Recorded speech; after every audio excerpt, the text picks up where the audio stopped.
నమస్కారం. ETV news కు స్వాగతం. ముందుగా ప్రధానాంశాలు.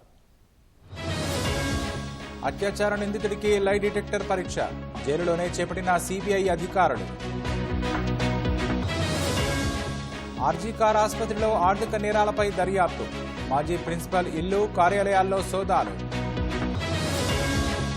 మహిళలపై నేరాలు క్షమించరానివి, దోషులను విడిచిపెట్టకూడదన్న మోదీ. ఎలాంటి నేపథ్యం లేని యువత రాజకీయాల్లోకి రావాలి, మన్ కీ బాత్లో ప్రధాని మోదీ పిలుపు. బీమా ప్రీమియంలపై జీఎస్టీ ఎత్తివేయండి, నిర్మలా సీతారామన్కు తృణమూల్ ఎంపీ లేఖ. బాలీవుడ్లో లైంగిక వేధింపుల వివాదం, విచారణకు ప్రత్యేక బృందం ఏర్పాటు.